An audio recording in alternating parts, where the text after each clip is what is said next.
we will be addressing the CHIRP program. So now, Kimberly Stout, our good friend from the Small Business Administration. Is Sonia with us today? Sonia is not going to be with us today. Sonia's not with us. Sonia's not with us today. So today we're going to have 3 presenters, maybe 4, but 3 entities with different interests. The first, we're going to bring you Carrie Park. Carrie Park is a partner with How Real in World Cafe Live.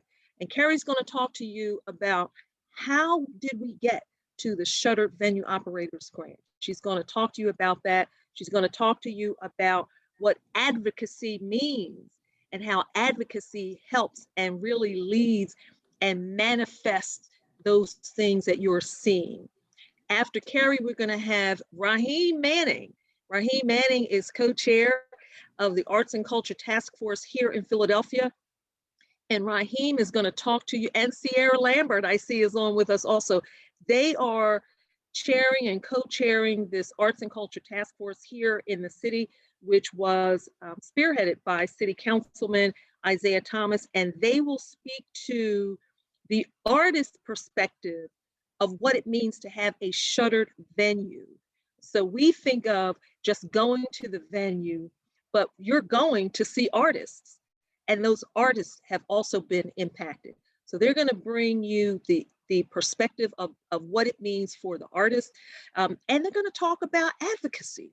What is the value of advocacy, bringing your common voices together and what you can accomplish. And then we're going to take a deep dive with our friends at the SBA, and they're actually going to talk to you about the Shuttered Venue Operators Grant, what it means. It hasn't yet opened, so all of this is an opportunity for you to hear about it, get yourself prepared, submit the documentation before the application period's open, so you are ready to jump right into the money. You know, money is never, in these instances, infinite. So you got to make sure you're ready when those portals open to submit your application. So we will have Kimberly Stout, our friend from the Small Business Administration, talk about that process. So it is 2:05, and it is now ready for me to hand this over to Carrie Park of World Cafe Live. Carrie. Thank you so much, Marla. Welcome, everyone, and thank you all for joining us today. Thank you to Kim from the Small Business Association Eastern PA District Office for being here today and sharing a lot of really valuable information. Huge shout out to Marla and the great PIDC team for putting this together and for their leadership in the region to continue to support small businesses. My name is Carrie Park, and I am a lifelong PA resident, and I've lived and worked in the city of Philadelphia since 2004. Currently, I am the Chief Operating Officer at World Cafe Live, which is a venue that's been operating out of West Philadelphia for 16 years, where I actually started as a server. It's been a long year. March 13th, 2020, we went from a vibrant staff of over 90 to 10 people literally overnight. We had an average of 17 events a week down to 0. We've been functioning at an average revenue loss of 92% for the last 11 months, and that's 4% lower than the 96% average that Pennsylvania independent venues have been operating at. Our overhead costs continue to loom. In addition to mounting bills, we've also been experiencing a negative cash flow crisis as we return hundreds of thousands of dollars in refunds to ticket buyers for canceled events. Some events which have been canceled after being rescheduled 2 and 3 times. I'm here today because the story of my organization is not a singular story, but it's the story of every independent venue across the nation. It's been a devastating year, full of hard decisions and exhausting goalpost shifts, and it's going to be a long road to recovery still. I'm very humbled to be here today and be joined by everyone here in both my role as a committee volunteer for NIVA, which is the National Independent Venue Association, as well as the lead organizer for Pivot, which is Philadelphia Independent Venues Organizing Together. I'm really excited to share the details with you today on what NIVA and Pivot are, why membership might be important and make sense for your organization, and also how we got to this point of this grant opportunity here.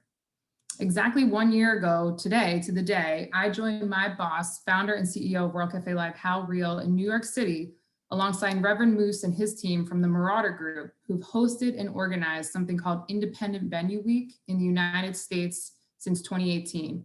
This was an idea that came over from the UK, where they decided that it was important to spotlight and highlight both independent venues and promoters within the UK. And they brought it over here in 2018, and that first week-long event held about 50 venues nationwide that participated. And last year for 2020, they were slated to have over 300 participating prior to the pandemic.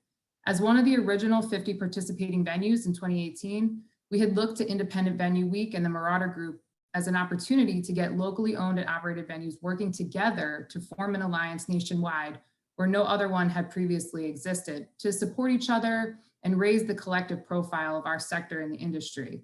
We brought the idea to Moose and his team over that lunch in New York a year ago, having absolutely no idea that 3 weeks later, the entire industry would literally come crashing down around all of us.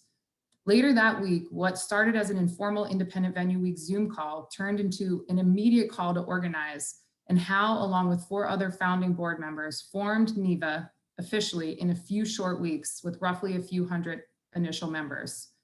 As a formal 501c6 trade association, NEVA was formed in April 2020 in response to the pandemic itself, as leaders from independent venues quickly realized that they had to join forces for survival.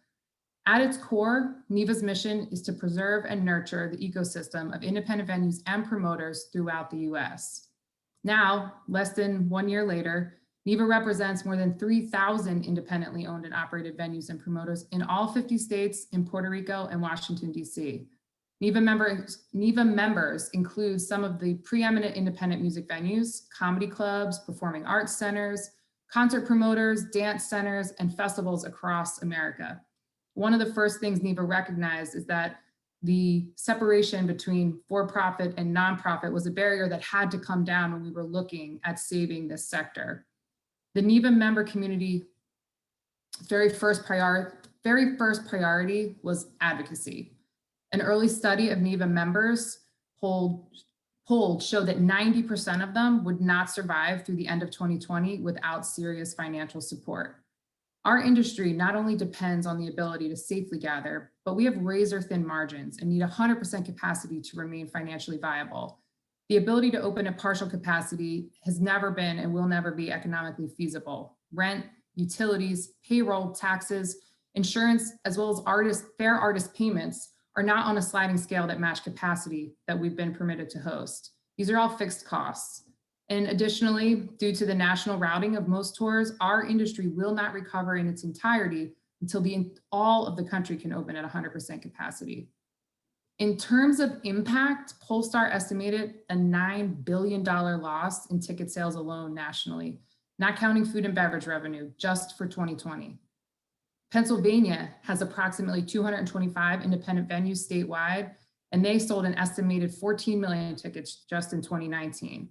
It's also critical to remember that live events provide 75% of all artist income. And for every dollar that's spent at a ticket at a small venue, a total of $12 in economic activity is generated within the surrounding community. That's at restaurants, hotels, transportation, as well as retail establishments. We don't do what we do for any other reason other than we love it. But we also recognize that music is who we are, but we are serious economic drivers. With all of that at risk, NEVA immediately formed precincts with local precinct captains in all 50 states. The hashtag Save Our Stages campaign was born from this collective action to basically prevent a mass extinction event of independent venues and promoters across the country. We all scrambled to apply for the PPP loans that became available, but with no work to offer our workforce and very limited scope of use, the loans could not compensate for the impact that our industry was facing. NEVA began working with Aiken Gump out of Washington, DC to get behind the Restart Act. But the effectiveness of the Save Our Stages campaign was so strong that eventually Senators Klobuchar and Cornyn created a bipartisan Save Our Stages Act. NEVA had over 2 million emails sent from our member databases from every district in the country, and the language from the legislation was included in the COVID relief bill signed in December of 2020 and is now known as the Shuttered Venue Operators Grant Program, which is why we're all here today to learn more about And it's a grant program that we are hoping will be available for application very soon. As a unified arts community, we recognize that these entertainment hubs that we support are not just essential to our character, but also critical to local economies and tax bases as employers, tourism destinations, as well as revenue generators for neighboring businesses. Independent venues exist in every state across the country. We're absolutely still going to be the last to reopen as the rest of the economy has started to figure out how to function. The economic recovery process will extend past reopening the front doors. It's going to require solutions unique to the industry that NEVA is ready and prepared to support. In addition to the tireless work for the Save Our Stages legislation, as well as the Save Our Stages Festival, the NEVA Emergency Relief Fund was also created to raise money to assist venues at greatest risk of permanently going under as we all wait for federal funding. Additionally, NEVA has provided a space for many venues to communicate with each other across the country, and members are ready to share information and sharing the idea of doing the work that we do and doing it better. That's on all fronts. Reopening practices, creating a more equitable landscape within the industry, sharing notes on hiring practices and booking strategies that can really help you reflect the community that you're in. There's a lot of really good work being done that's going to be amplified by the creation of the National Independent Venue Foundation, which is a partner 501c3 to NEVA's 501c6 trade association.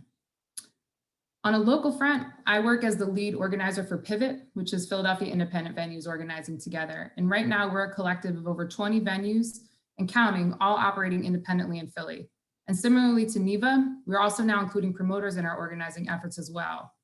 Small independent live performance, music, and comedy venues in Philadelphia are owned and operated by members of the community, and we are all still very much struggling to survive.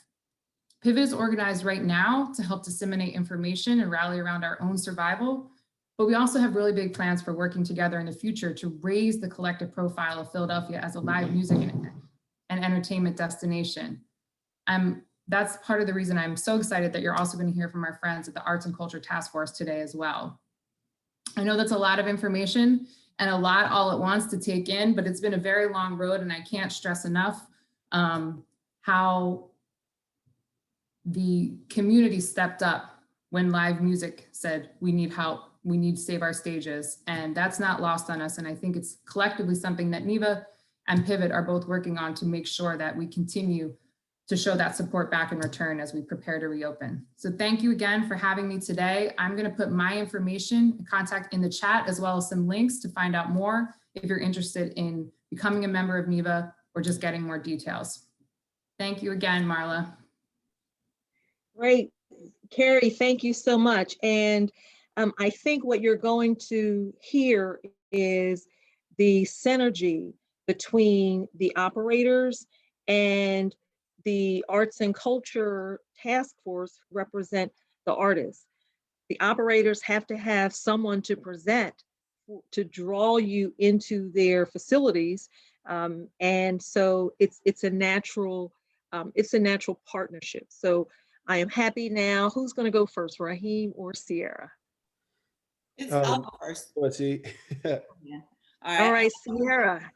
Hi, everybody. Thank you guys for being here. Thank you, PIDC, for allowing us to be here, Marla. And thank you as well, Carrie, because we've been talking, we've been connecting, and I'm very grateful for the relationship that we're building. So I am a rapper and an MC here in Philly, and I've performed at a ton of different venues. And honestly, that has led me to try to do some advocacy for myself.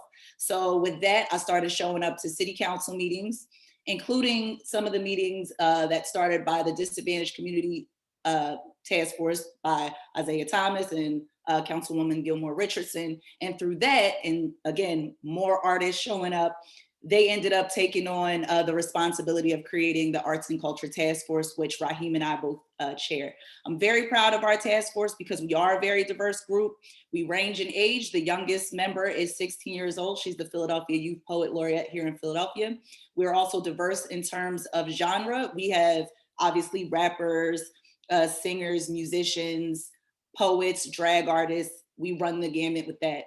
But what is most interesting to me is that we are diverse in terms of who has received funding and who has not received funding. I know, Carrie, mentioned earlier when she talked about nonprofit versus for-profit and I'm gonna say the disparities or the separation between who can receive funding on those things have been crucial to us at Arts and Culture Task Force as well.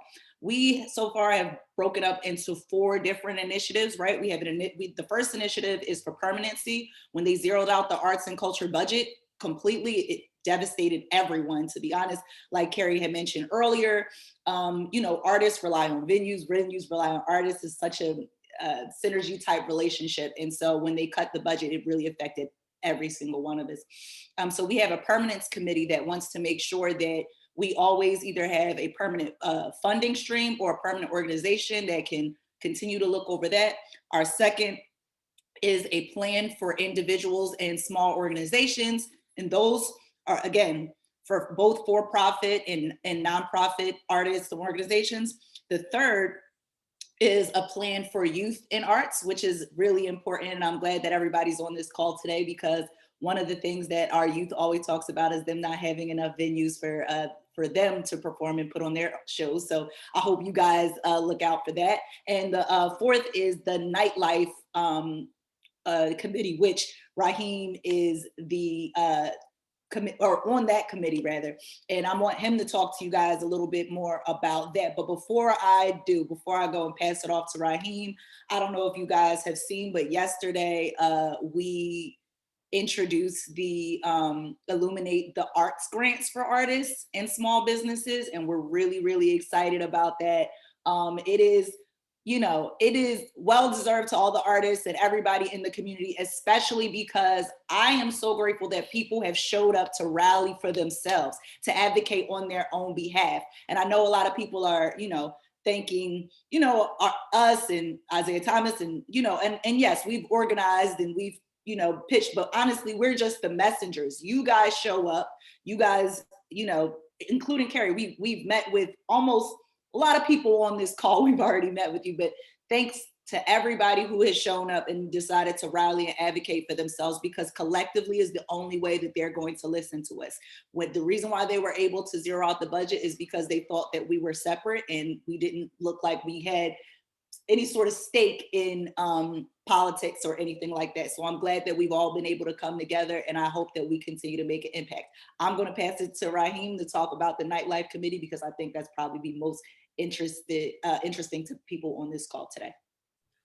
All right, Sierra, thank you for that. Again, I'm Raheem Manning. I am, along with Sierra, the co-chair of the Art and Culture Task Force here in Philly. And I think, you know, Marla talked about it, and so did Carrie, about some of the congruency between what we're all fighting and advocating for. Particularly, you know, a few things that we decided to focus on as an Arts and Culture Task Force.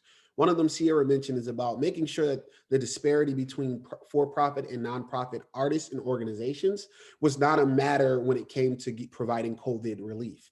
I think that's something we run into a lot when you're a for-profit venue or a for-profit, you know, artist. Just there's not as much funding sources when things get tough as there are for nonprofits. And so we wanted to make sure that, you know, we gave just due to all the for-profit entities that are moving the arts and culture of this city, right? And we're equally into that, that realm. The other thing is we wanted to expand the definition of what an artist is. A lot of times when you think about artists, especially when it comes from a governmental point of view, they're thinking musicians, you know, classical musicians, or they're thinking, you know, live artists, or they're thinking painters or things of that sort of the traditional point, but they forget a lot of people such as nightlife artists, right? So people who are moving the nightlife creative economy. So we're talking videographers and photographers that are capturing the moments. We're talking party promoters and culture curators, right, that are putting on these events and kind of putting these venues in places where people are going to come and get the experience out of it. And so we wanted to make sure that when we were advocating for funding, advocating for support, advocating for relief, we're not leaving that group of people out. And so as Sierra announced, yesterday, we were able to announce that we, you know, through Councilman Isaiah Thomas and Councilman Member Gilmore Richardson, secured $1 million for the Illuminate the Arts grants. One thing I want to point out about those is that the Arts and Culture Task Force, via, you know, as a vehicle for the arts and culture community, was able to have some input on how those grants were administered, right? So we wanted to focus on that. If these grants are for a specific group of people who have a specific need, let's make sure that the bureaucracy and the barriers to receive this relief was minimal. So we definitely wanted to make sure that it was a very focused application process, a very focused selection process, so that the people who need those grants get it. And those grants will be ranging from $500 individual grants to artists, directly to individual artists, up into the tens of thousands of dollars for the small organizations and businesses. Particularly, one thing we took a look at as well is nightlife, right? A lot of times when people think arts and culture, they don't really think about nightlife and how that plays a part in the culture of a city. So we have the nightlife Office of Nightlife Governance, or nighttime economy, is something that we're looking at proposing for the city. And what that is going to be is an office that advocates for all of the players and stakeholders of what happens in our nighttime economy, right? So for our venue operators, for the artists that are performing, for the DJs, for the restaurants that are serving, drinks to people that are coming to see different venues, and kind of affecting that. But it's more so making sure we have a plan, right? So a lot of time as the city goes on and they make policies, they don't really think about how those policies and those plans affect that nighttime economy. So we're really focusing on and using this platform to kind of rebuild and restructure how that is.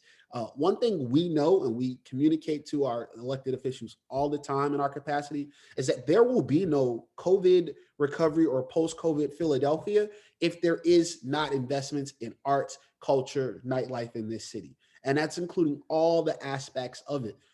We have to realize what drives people to cities these days, and that is the culture, that is the entertainment, that is the ability to have a good time. And there's a lot that goes into that cities often overlook and too often underfund.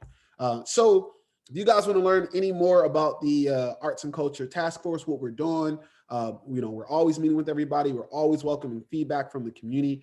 You can email the community liaison out of Isaiah Thomas's office, Councilman Isaiah Thomas's office. That is Carmela Green. And our email is carmela.green@phila.gov. If you want to get in contact with us, if you want to set up a meeting with us, I have to give a huge shout out to Carrie Park. She holds so many hats. She's really shaking and moving in the city, and she's such a wealth of knowledge. She is actually volunteering on one of our extended committees for nightlife and kind of advocating more for venues and just people in that space. So I really appreciate you, Carrie, and all the help you're doing and all the hats you're holding here. And of course, PDIC, we appreciate all the help and you guys just being a hub of just relief and resources for small businesses in the city. So I appreciate the time. You guys, if you have any questions, feel free to put them in the chat. I'll be here. And so you also have our contact information in the chat. Thanks so much, Marla. I'll turn it back to you. Great. Thank you, Sierra and Raheem. And again, so our next presenters will be the Small Business Administration. But if you can just imagine, the Small Business Administration is a national organization. Its purpose is to help small businesses grow. It also is an organization that helps businesses through disasters. So if you just imagine one person here in Philadelphia, Hal Real, decided to connect with another organization, and one organization talked to another organization, talked to another operator, talked to another operator, talked to another operator, and money got inserted into the Consolidated Appropriations Bill that came out of Congress. Imagine that. It started with one. And so never, ever, ever underestimate the power, you hear it, the power of one. And then in the middle of yesterday's webinar, Raheem was late coming on. And when he finally came on, he had this outstanding announcement that from the efforts of one connecting with someone else, that advocacy led to $1 million fund, Illuminate the Arts Fund. So don't ever discount your voice, because there's always someone else out there to help. So nothing is ever too small. So we really take our hats off to Hal Reel, who was with us on yesterday, to Carrie Park, to Raheem Manning, to Sierra Thomas, as evidence that we can do this together, help each other, and not just do it on, I mean, it feels like a shoestring compared to when you have more than 90% revenue loss for the operators. And when you think about it for the artists, that's 100% of their revenue. And so never, ever, ever underestimate the power of one. So it is a pleasure now for us to introduce our partners from the Small Business Administration, who are going to tell you about the Shuttered Venue Operators Grant. They're going to explain what it is. They're going to take your questions. They're going to talk to you about everything you have to do to be prepared. And I will tell you that grant funds are grant funds. They're free. You don't have to repay them, but it's never easy accessing them. And so pay close attention to the steps and the instructions in order to access it, because it's much needed. And the SBA offers support as you are preparing your applications to submit. So it is my pleasure again to welcome Kimberly Stout of the Small Business Administration's Eastern Pennsylvania District Office right here in King of Prussia. Kimberly. Thank you, Marla, and thank you again to PIDC for hosting us today. We've done this quite a bit over the last year, and it's a great way for us to get our message out. As Marla said, I am with the Eastern Pennsylvania SBA District Office. My name is Kim Stout. I typically have a colleague with me to handle Q&A during the presentations. So if you do have questions, I'm going to go over the Shuttered Venue Operators Grant first. If you could, the best way to organize your questions is to put them in the Q&A, and then we can go through them pretty easily. But we will try to get to all of your questions as time permits. Once I'm finished with the Shuttered Venue Operators Grant, I will go on to SAM registration, because you're going to have to register in SAM, Systems of Awards Management, to apply for the Shuttered Venues Operators Grant. And just so you know, if you hear SVOG, that is my abbreviation for Shuttered Venues Operators Grant, because it does get to be a lot to say. So the Eastern Pennsylvania SBA District Office is located in King of Prussia. However, we cover the 40 eastern counties of Pennsylvania. Typically, we're assisting with small businesses as they start, grow, and expand. But I would have to say since March 13th, March 17th, I think might be when we declared COVID a federal disaster. Our office has been spending probably 99.9% of our time on recovery efforts for our small businesses and other small business concerns that do qualify for these disaster programs. The information I'm going to share with you today is accurate as of today. You know, the slides have not been updated since February 19th, because that was the last update that we did receive.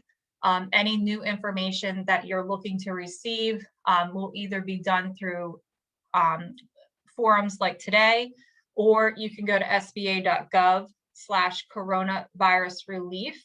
And you can also sign up for email updates, which I'll cover in a couple of minutes. I also have to disclose that as a federal employee, I can only share the information that is available with you today and on the slides. As a federal grant program, there are still some unopened or open-ended questions. I cannot speak to some specific questions that you might have because we cannot show that we favored one applicant over the other. So all this information is factual. We will follow up with an email that PIDC will send out to you that will give you links to the programs, that will give you links for updated information and Q&As that you might have that you can read through as you're preparing to apply for the Shuttered Venue Operators Grant. We thank PIDC for giving us so much time over the last year in being able to reach out to our small businesses and let them know of the programs that are available to them. Typically, like Marla said, we're talking about economic injury disaster, paycheck protection programs, etc. Today's focus is on the SVOG. And then tomorrow we'll talk about some of those other programs. However, we have our SBA resource partners, our small business development centers for the Philadelphia area. That would be Widener and Temple. We have SCORE, we have our Women's Business Center, which is Weback East in Philadelphia, and we have our Veterans Business Outreach Centers. So if you need assistance when you're looking at the applications or trying to make business decisions and get assistance from those who might be able to give you that one-on-one hand-holding, advice, etc., please reach out to our SBA resource partners. It's no cost to you as a business owner. It's great having a business advisor, consultant, mentor in your network that you can reach out to and discuss your business and your business needs and goals and aspirations. So let's move forward with the Shuttered Venue Operators Grant. Please note that this program is not yet open. We are not accepting applications as of today, and I do not know when the application process is going to open. However, we did want to get in front of you so that you can learn about the program, learn what is current information, and start with the process of applying through SAM, because that will also take some time and effort on your part as well. So as Marla mentioned, with the passing of the Economic Aid Act in the end of December of 2020, this program was created to focus on applicants that qualify. This allowed for up to $15 billion in grants to those who meet the eligibility requirements and have truly been affected by the COVID pandemic. And we all know that our venues continue to be shut, continue to be hurt by this pandemic. So we are using the Economic Aid Act to assist those small business concerns that truly continue to be affected. The Shuttered Venue Operators Grant is going to be administered by our SBA Office of Disaster Assistance, and we're working diligently to get this application process put in place. Eligible applicants may qualify for grants equal to 45% of gross earned revenue. The maximum amount that you might be able to qualify for is 10 million. So if your 45% of gross earned revenue is over 10 million, the maximum that you can receive is 10 million. Congress has also set aside $2 billion of the total program, and we have reserved that for eligible small operators with up to 50 full-time employees. So we do have a set aside for our smaller venues. Our eligible applicants may include, and you see the list there, theatrical producers, movie theaters, museums, zoos, aquariums, our live performing arts organizations, live venue operators or promoters, talent representatives, and some of the subsidiaries of these organizations. As a follow-up, as I mentioned in the email, we do have our frequently asked questions listed, and some of that does go into detail about eligibility. However, we do not have the interim final rules yet. So, some of the eligibility questions that you may have may not be able to be answered as of today. To qualify for the Shuttered Venue Operators Grant, you must have been in operation as of February 29th, 2020. Also, you cannot receive a paycheck protection loan on or after December 27th, 2020. If you have received a paycheck protection program loan on or after December 27th of 2020, you are not eligible. However, you are not prohibited from applying for the Shuttered Venue Operators Grant if you have a COVID-19 economic injury disaster loan, or you received your first draw of the Paycheck Protection Program prior to December 27th. So those are important things to remember and to look at. If you applied for PPP and received PPP money, after December 27th, 2020, you are not eligible. This is just a quick diagram of the different programs that SBA is currently offering and will be offering, and what you can use them for, so that when you're starting to make your business decision as to whether or not you're applying for the Shuttered Venues Operators Grant, you can kind of have a quick review of what each program is. The Paycheck Protection Program was focused on paying payroll for up to 8 weeks. You have to have proof of payroll, and for this to be forgiven, at least 60% of the use of funds has to go towards payroll, and then the other 40% has to go towards the eligible uses that we allow through the program. The COVID Economic Injury Disaster Loan is a loan through the SBA's Office of Disaster Assistance. The idea behind that was to provide primarily working capital to our small business concerns that have been affected by the pandemic. That is a termed loan, and you do pay it back. With the Shuttered Operators Grant, this is a grant. This is a true grant, something that you are not going to be paying back. We are going to discuss the funds that what you can use the funds for. It is much broader than our Paycheck Protection Program. And again, this does not need to be repaid.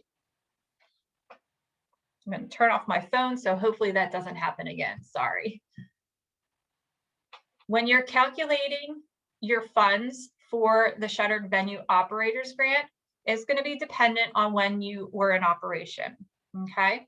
If you were in operation on January 1st, 2019, is the lesser of an amount equal to 45% of the 2012 gross earned revenue, or $10 million. And I'll probably have a couple of questions about what earned revenue is, and I will get to that during the Q&A. It is on the frequently asked questions for the SVOG. If you were in operation after January 1st, 2019, the amount that you can calculate is the lesser of the average monthly gross revenue for each full month you were in operation during 2019, multiplied by 6, or $10 million. Remember, the maximum amount that you can receive is the $10 million. So for the second bullet point, so being in operation after January 1st, 2019, let's say that you opened mid-February of 19. You're going to add up the average monthly gross revenue for each full month, meaning March through December, and then you're going to multiply that by 6. Okay, if that's less than $10 million, that's what your calculated request will be. We are still in the process of setting up the program, and again, we are not accepting applications. However, we are going to prioritize those that have the greatest economic loss. They will be the first applications processed under the following schedule. This schedule is on our website, and these slides will be coming out to you after today's presentation, so you can certainly take a look at that. This is a list of the allowable use of funds. It covers payroll, rent, utility, mortgage payments. You can schedule some of the scheduled debt payments that you have, but please note that in some cases with the funds, you cannot use them if something was in place after February 15th of 2020. For example, if you signed a lease after February 15th, 2020, it's not something that's an allowable use. You had to have an operating lease effective as of February 15th. And also such costs as like advertising, production, transportation, and capital expenditures related to producing a theatrical or live performing arts production cannot be the primary use of the funds. And also another important note is payments to independent contractors cannot exceed over $100,000 in annual compensation. Again, this is a grant. It's a federal grant, and with that comes compliance. You cannot use these funds to buy real estate. You cannot make payments on loans originated after February 15th of 2020. You cannot make investments or loans, and you cannot make contributions or other payments to or on behalf of political parties, political committees, and candidates for election. And also, you may not use the awards funds for any other use prohibited by the administrator. As a grant, record keeping is required. You will be required to maintain documentation showing how you use the funds of the program and making sure that they are eligible use of funds. You're going to have to retain these records for a number of years. With employment, you're going to have to keep it for 4 years. And with others, you're going to have to keep it for 3 years. The application and additional guidelines will be posted on our website. This PowerPoint will take you right to the hyperlink when you click on Shuttered Venue Operators Grant. Again, when we open the application, we will make sure that we notify our small businesses, and I'll teach you how to get notices from us if you are interested. Again, as a federal employee, I'm limited on information that I can share. If I had information to share, everything that we talk about is on the website and is available for all public use. We cannot show favoritism. So if you have questions, specific questions about the program, please email the SVO grant at sba.gov. And please note, anytime you are communicating with the U.S. Small Business Administration, official email addresses are sba@sba.gov. Unfortunately, over the last year, we've seen many of our small business concerns receive misinformation or misguided information from people out there who are trying to get your personal information, your business information, and take advantage of the situation. So we want to make sure that you are really aware that any communication with the SBA comes from @sba.gov. Okay, so this is how, whoops.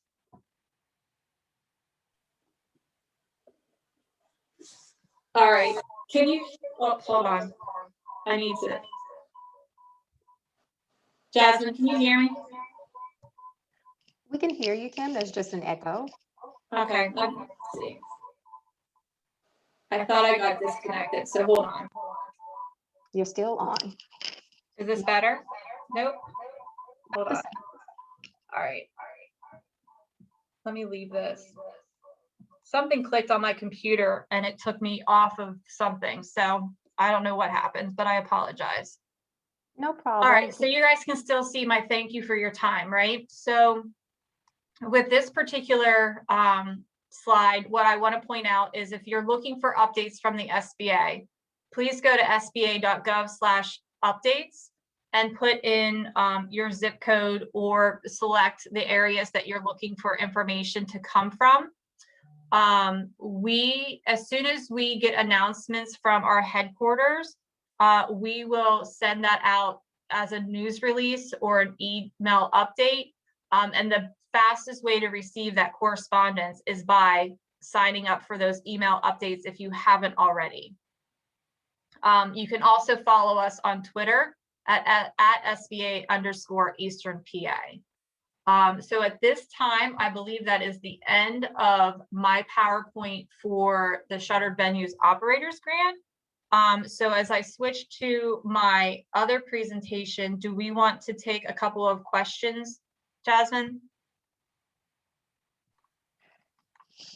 Yes, we do have one question in our Q&A chat box. And Megan asked, does the priority calculation include contributed revenue, not just earned revenue? Okay, so for that, let me just pull up because I had it highlighted here because I know exactly what we're looking at. So gross revenue is defined.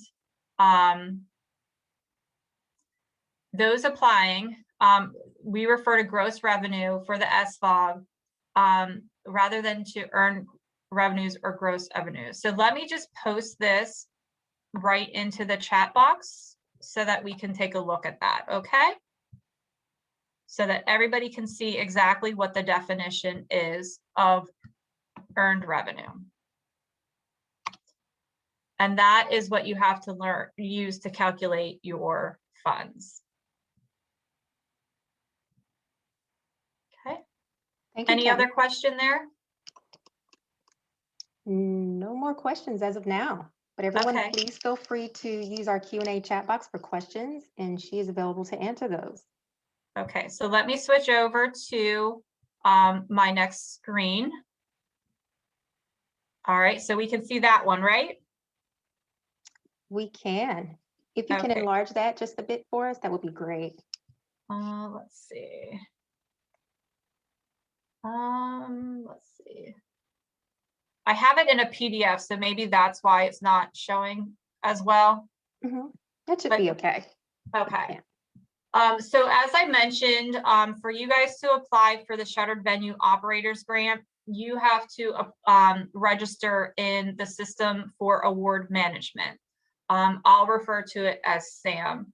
And why I want to go over this today is because it does take a little bit of time to process the registration, and you want to make sure you have your paperwork prepared before you sit down to do the registration or to update your registration, so that when the application process opens for the SVOG, you'll be ready to go.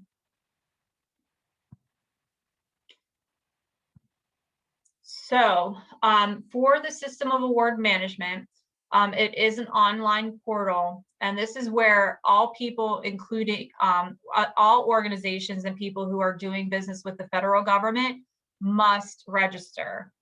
This is for businesses and grant recipients.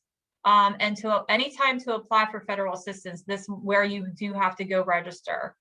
If you have an existing registration, you want to go back to it and make sure that it is updated and contains accurate information about your small business or your venue. There is absolutely no fee to register in SAM, and it is going to take a little bit of a process. So we want to make sure that you're going to do this ahead of time, not just when SVOG opens for applications. So the SAM system is used by the federal government, and it provides a common platform for us to capture entity data for grants and official use. This includes a wide range of entity information, including the entity's unique entity identifier, banking information, tax ID number, and cage codes.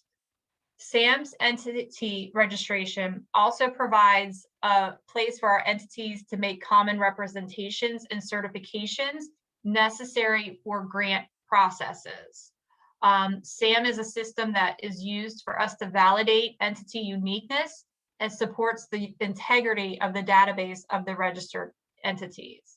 So it's just a way for us to make sure that those who are applying are truly eligible and available to use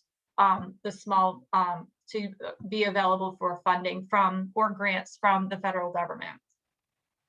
So to start the process of registering for SAM, you're going to need a DUNS number. Okay, you're going to go to the Dun & Bradstreet website, and again, these slides are going to be available to you afterwards.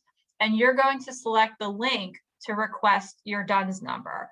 Please note, it does not cost anything for you to get a DUNS number to do business with the federal government. What you're going to do is just very simply follow the online screen instructions. You're going to check whether your business or organization already has a DUNS number. This process entails entering a business name and a state and the validation text. If your business is listed, you can request the existing DUNS number. If it is not, you can request a new one. Okay, it's relatively quick, and the DUNS number can be created pretty much within a day. And again, I'll stress over and over again that there is no fee for getting a DUNS number to do business with the federal government.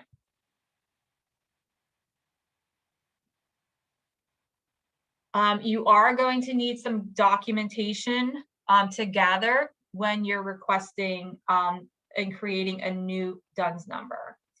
The information that you're going to need to collect You're going to have at least 2 forms of acceptable documentation. This is going to include the Secretary of State Articles of Incorporation, taxpayer ID number, it's also referred to as a TIN, employer identification number, which is your EIN, your doing business as or assumed name certification filing, lease agreement, and utility bills, okay? These documents that you're going to prove who you are to get a DUNS number must clearly show the correct legal business name and the correct physical address. For sole proprietors, the documents must include your full legal name and current physical address. You'll submit your DUNS number request. During this step, you'll upload supporting documentation, and that you have to have at least 2. Besides being free to get a DUNS number, the one thing I will also stress is you want to make sure that you pay attention to detail when you're applying for your DUNS number, as well as when you're applying for anything. You want to make sure during this process, you're including the correct spelling of your business, the correct spelling of your name, the correct business address, your correct banking account information. If you take your time and you upload all of this information accurate and correctly, you should be able to get a DUNS number within a business day. And then what you're going to do is the next step for SAM registration is to create a login.gov user account. Okay, that's on our next slide. So you'll be going to login.gov. It provides a secure and private online access to government services and applications. And with this account, you can sign into multiple government websites with the same username and password. You're going to need to create a login.gov user account, which you can do from sam.gov by selecting login and create an account. This process, you'll provide your email address and create a password. And you also want to provide your mobile phone number because we use the 2-factor authentication process, which provides a 6-digit code via text messages to your phone. So we've all gotten used to that, right? Over the last couple of years is when you log into something, you get a text message, it gives you a code, you pop that in so that they know that it is truly you using the site. Once you've established your login.gov account and secure your DUNS number, you're ready to continue to register your business or your entity into SAM. It is extremely important that you have a working phone number so that you can receive those text messages. Okay. So what you're going to need when you register for SAM is, again, a list of the same things that you were using for your DUNS number. But the first thing to note when you're registering for SAM at sam.gov, the first question you're going to answer is, why are you registering in this particular platform? What your answer is that you're looking to apply for federal assistance opportunities like grants, loans, and other financial assistance programs, okay? So this will set you down the path to registering that matches the assistance that you're looking for. When you register, you'll input information related to your entity, and you'll be asked to make certain representations and certifications. At the end of the process, you'll be asked to submit a notarized letter for our new entity administrators. If you can see some of the required information listed here, what I suggest you do is you gather this information before you sit down to register in SAM so that anything that they're asking for is easily available. And you want to make sure you set some time aside to do this without a whole lot of distraction, because you want to make sure that you're doing it correctly.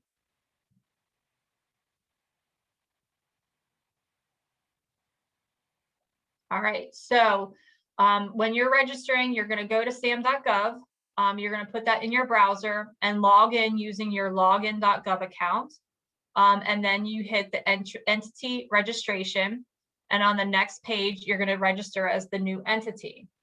At this point, you'll be asked to select what type of entity you are. For most businesses, nonprofits, and sole proprietors, you'll select business or organization as your entity.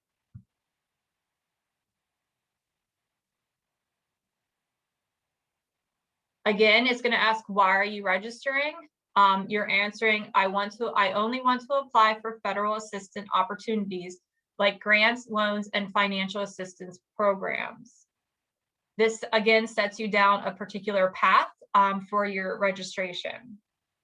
Sam will then walk you through a series of steps to enter what is referred to as core data. And this covers a number of different topics. First, you're going to validate your DUNS information. The system will compare what is in the entity's DUNS data with the information you entered into the SAM registration. It's very important to make sure that whatever you entered into SAM is exactly what you've entered into DUNS. You'll enter your business information. This includes your business start date, your fiscal year end close date, and what you create as your marketing partner identification number. The marketing partner identification number acts as a password in other government systems, while you're also serving as a signature for your consent to disclose tax information to the IRS. Lastly, you're going to enter your tax identification number, which is generally your EIN number or your social security number, depending on what type of structure you are. And then you're going to sign the consent to disclose tax information with your marketing partner identification number. The consent is disclosed. The consent to disclose is where you actually authorize the IRS to validate and disclose to the SAM program office whether the name and TIN number, the tax payer identification number provided for the registration, matches the name and the tax identification number with the IRS files. So there's a lot of fact checking across different government entities to make sure that everything is correct. After the IRS consent form, you're guided next to the CAGE code part of the registration. If you already have a CAGE code, you enter it here. If you don't, the system will request one for you upon the submission of your registration. Please note though that it does take some time to get a CAGE code, and it may take up to 10 days before you submit it will take about 10 days after you submit your SAM registration to receive a CAGE code if you don't have one yet. So again, another important reason to start this process now prior to the SVOG application's opening. You're also going to have to provide additional business and banking information, your bank name, your bank account number, and routing number.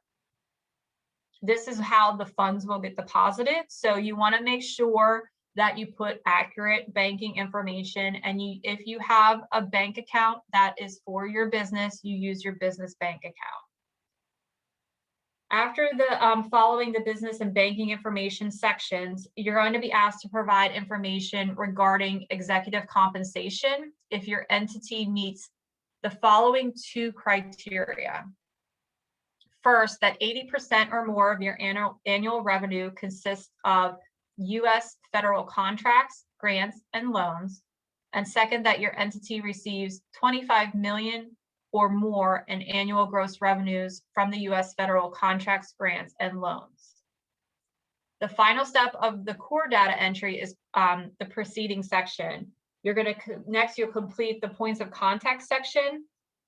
Your electronic business point of contact is extremely integral in the process with any grants.gov registration and the application process.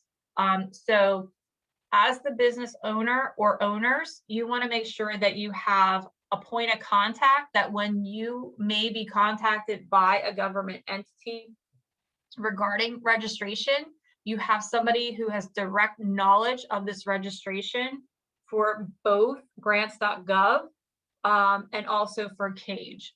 So if you're doing this registration, you should be the point of contact. So if you are asked any questions or any follow-up, you are extremely knowledgeable of what they are looking for.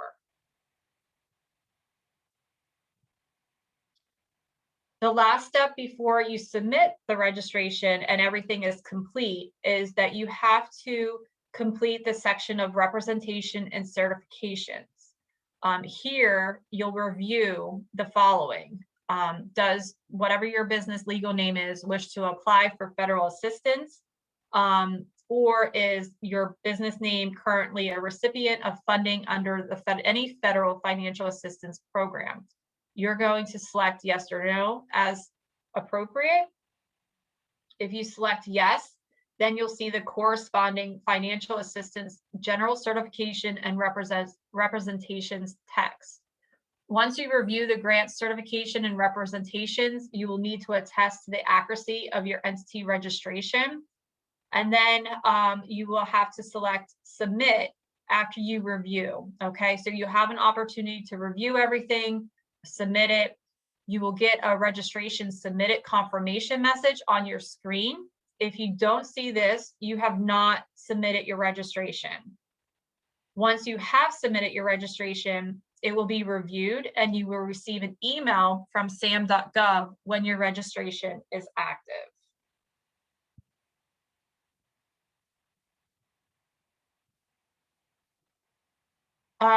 To finalize your entity, I'm sorry, I know this is a lot of information and this is all going to be coming out to you via the email afterwards. But once you have finalized your entity registration, you are required to submit a notarized letter to grant access to new entity administrators. This is required within 60 days of your SAM registration. The notarized letter process is pretty straightforward, and there are templates available to make sure that you have correct language for your letter. The process is fully explained in an article provided on technical support site for sam.gov. So I suggest you go to sam.gov and take a look at that. The site also has a federal support desk, and you can use this at no cost to you to get the information that you may need. Please note that these websites are not SBA websites. These are other entities, other government entities. So this information isn't found on SBA. You do have to use the websites provided. You can find the knowledge base article navigating on the F as in Frank, S as in Sam, D as in David.gov. And you can use the KB00-16652. How could I become a new administrator for an entity registration? When you find this, it will explain exactly what information is required to provide a letter, the notarized letter, including one for the single entity or for multiple domestic entities if you have multiple. Once you've generated that letter on your letterhead and have it notarized, scanned, you can submit it to the fsd.gov website. And again, those articles will provide you with information of how to do so. Another thing to note too is we talked about our SBA resource partners when I was talking about the Shuttered Venue Operators grant. You can reach out to our SBDCs. Many of them have procurement technical assistance centers and they are used to the SAM registration. So definitely feel free to reach out to a local SBDC for support if you have questions. Okay, so now that you've finished the process, you'll be able to check your status and see where you are. New registrations do take 7 to 10 days to process. As your information is validated, because as I went through one agency checks, the next, we're all making sure everything lines up. So we want to make sure that you can work through that process and know what status you are, but it is going to take a little bit of time. These are also a list of resources available to you, and you can click to them when you receive these slides. Each one will give you detailed, again, it's not SBA websites. They're all individual websites, but you can definitely use them to assist you and navigate the process of finalizing your SAM registration. I also know that this is very similar information, but occasionally SBA will partner with our Procurement Technical Assistance Center and offer additional SAM registration information, but this is pretty much the PowerPoint that they do use. So with that, I will turn it over to Jasmine and see what questions that we might have. Hi, thank you so much, Kim. We do have a couple of questions, and thank you everyone for submitting your question. Just a reminder, please feel free to submit those through our Q&A box. So our first question is from Greg. Greg says, I opened a live music venue on February 22nd. Have you come up with a grant formula for businesses like mine? Well, for your particular small business, and again, we are going to have to make sure, you want to go make sure that you are an eligible applicant and you're included in the categories, you know, that are going to be considered for the Shuttered Venue Operators Grant. You had to be in business by February 29th of 2020. So with you just starting on February 2020 of last year, I would have to go through the interim final rules once they are out to actually let you know how to calculate, because the only information that I have is based on revenue for 2019. So I have to say to be determined at this point. Thank you so much, Kim, for that information. Can we also have two questions from Rhonda? First question from Rhonda is, when calculating grant awards based on 2019 revenues, will there be a requirement for all organizations, profit and nonprofit, to provide tax returns or pull that revenue data off those tax returns? We are definitely going to be asking for proof. I don't know exactly what we're going to be asking for, but you're going to have to, let me just go through my question and answer thing here.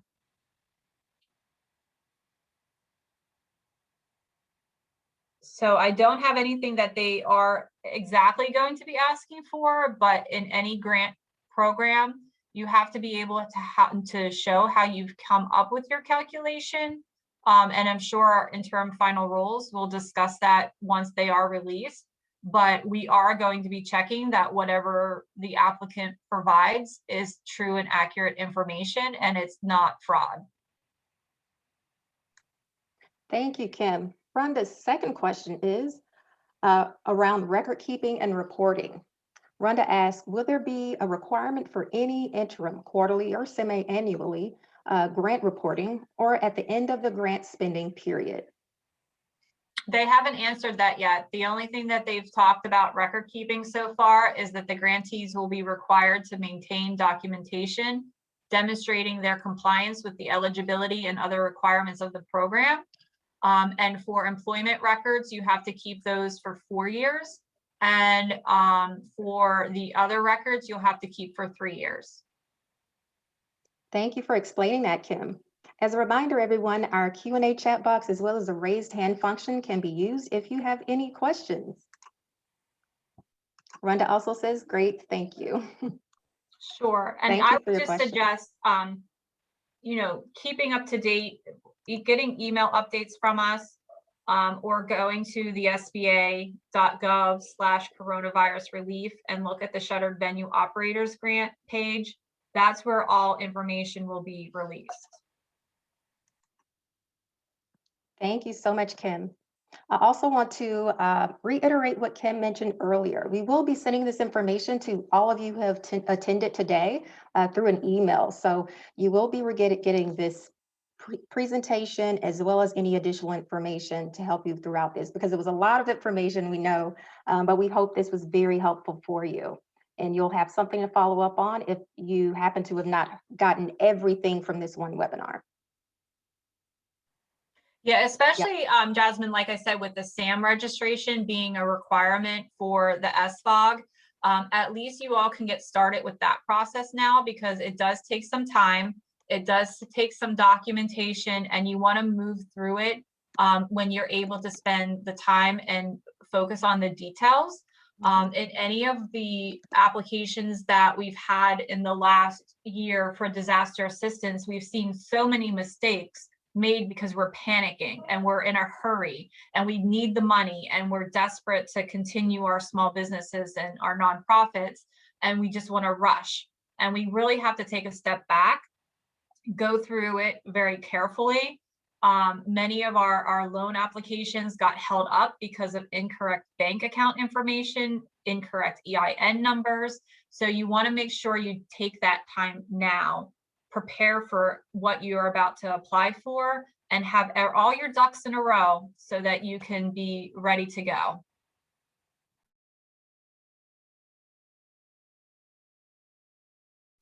That's the part I was going to repeat, Kimberly. It's the information. So often, the way you list your business on one form may be a little different than the way you list it on another form. And so just be very, very careful and detail oriented when you are submitting this information. And again, you can access the DUNS number through the SAM website. There is no fee for obtaining a DUNS number. So be very careful when you get to the Dun & Bradstreet website. There are services that you have to pay for, but just getting the DUNS number, there is no fee. So if you're seeing something that tells you you have to pay for something, you've got it's not that you have the wrong website, you have the wrong service. All right, so make sure you're getting the service for the free DUNS number. Carrie, so we want to make sure, Carrie, you've got two organizations that people need to be aware of, NEVA and Pivot.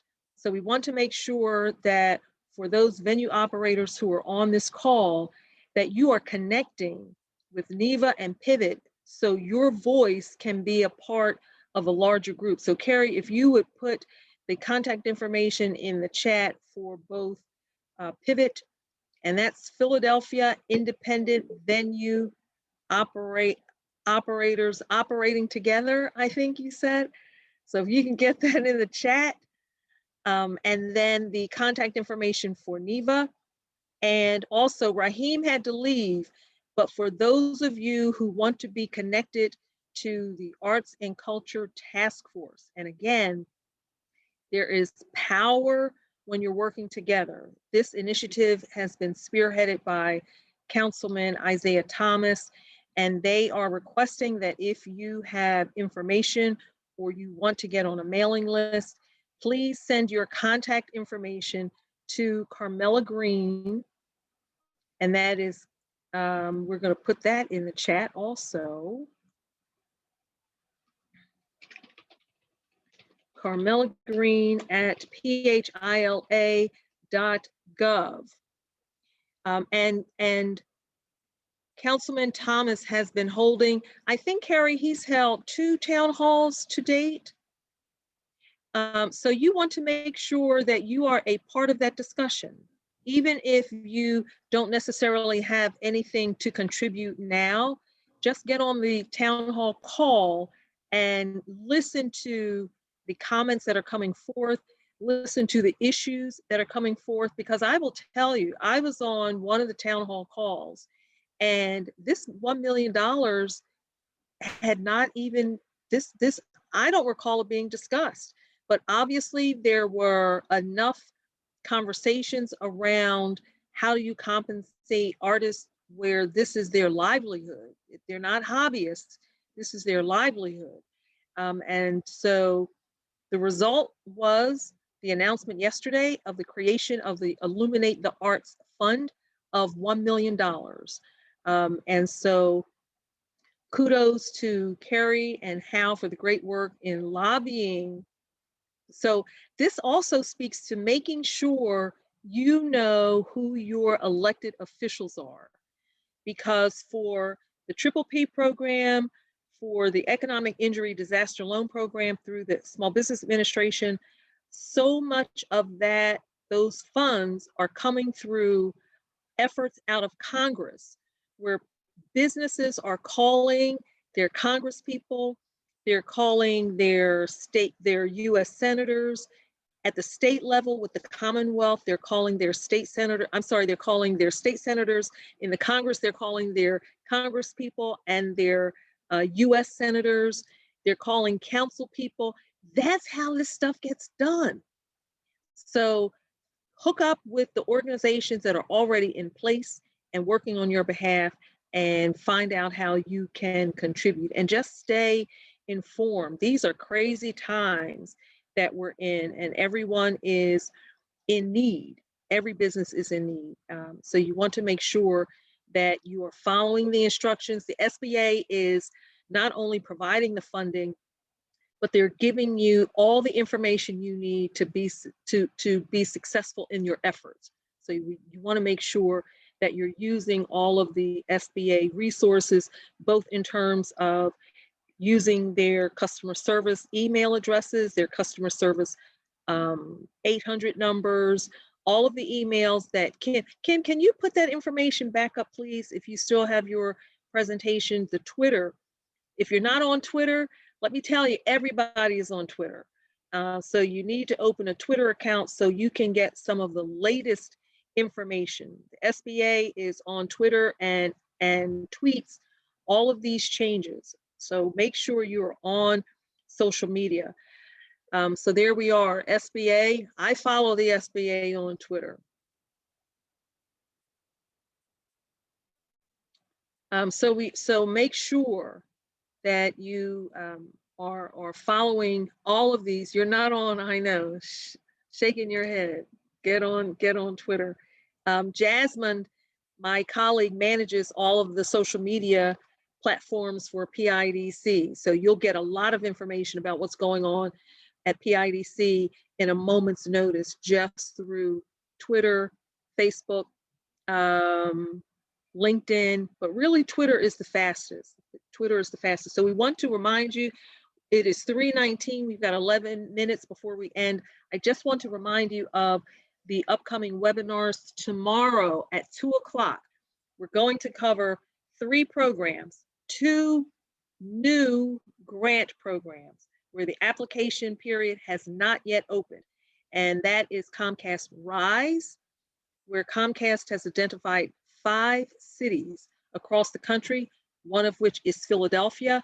And in each of those cities, Comcast Rise will accept applications from small businesses, particularly businesses owned by Blacks, Indigenous, and people of color, and have been adversely impacted by the coronavirus pandemic. They will make 100 grant awards in each city. So that means in Philadelphia, there will be 100 small businesses that will receive a grant of $10,000 each. So we want to make sure that you join us on tomorrow. We will have a representative from Comcast Rise who will talk about the program and the grants, as well as some of the other services. We will also have a PIDC representative who will talk about the Commonwealth of Pennsylvania's COVID-19 Hospitality Industry Recovery Program. It's a mouthful. The acronym is CHIRP, and this is specifically for businesses that are in the NAICE codes of 721 and 722. So that includes restaurant owners, cafes, food and beverage, caterers. If you are in that industry, make sure you join us on tomorrow to learn about this upcoming grant program by the Commonwealth of Pennsylvania. PIDC is the designated organization to receive those applications, which is why we will present. And then the third on tomorrow, we didn't talk about purposely today, the Paycheck Protection Program. So we're going to have Kimberly coming back on tomorrow along with Sonia Smith, and they're going to talk about the changes that have occurred with the Paycheck Protection Program. We know you've heard about it. It's been open for, I guess, a month and a half. It's going to close on March 31st, but there have been some significant changes that just occurred this week, where this new administration is interested in getting to laser focused on the smallest of the small businesses and making sure that you're taking advantage of this forgivable loan program. So please, please come back tomorrow to hear from the SBA on the changes on that program. And then on next week, session 1 on March 3rd, session 2 on March 4th, we're partnering with the Philadelphia International Airport to make sure that the vendors at the airport, so every time you travel, you see a kiosk, you see a restaurant, you see a gift shop, all of those vendors. We are doing this to make sure we're capturing as many small businesses in Philadelphia as we possibly can to make sure they are aware of all of these programs also. So on next week, we're going to be working with those vendors. You are invited to come. It is not closed, it's not exclusive. So feel free to log on and join us.